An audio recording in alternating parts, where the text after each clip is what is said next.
الكرسي رقم 13. هل تقدر تقعد على كرسي وتعرف إنك بعد 3 أيام هتختفي؟ مش تموت، لا تختفي تماماً من ذاكرة الكل، حتى أمك، حتى صورتك في بطاقتك.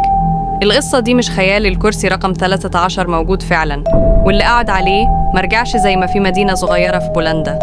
في مكتبة مهجورة معروفة بحاجات غريبة بتحصل جواها، بس أغرب حاجة فيها كرسي خشبي قديم عليه رقم 13 محفور بخدوش.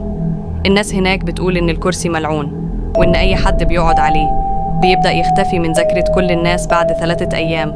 شاب اسمه مارك حب يثبت إن الكلام ده خرافة، جاب كاميرا وقال هيوثق كل حاجة. اليوم الأول عادي، صور نفسه، راح الشغل، شاف صحابه، وكل حاجة طبيعية.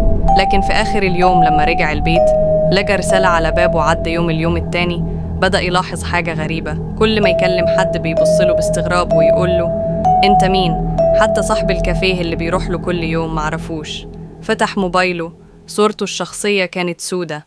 اليوم الثالث بدأ يحس إنه مش بيشوف نفسه في المرايات، كأنه موجود بس مش موجود. في آخر لحظة حاول يعمل بس مباش، كان بيبكي وهو بيقول أنا اسمي مارك، أنا مش مجنون، الكرسي رقم 13 حقيقي لو شفتوه. متقعدوش عليه آخر لقطة. الكاميرا كانت واقعة على الأرض والكرسي بيتحرك لوحده، ووش مارك مش باين في الصورة.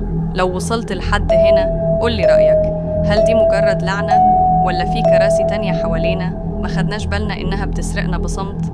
بتحب القصص المرعبة الغامضة؟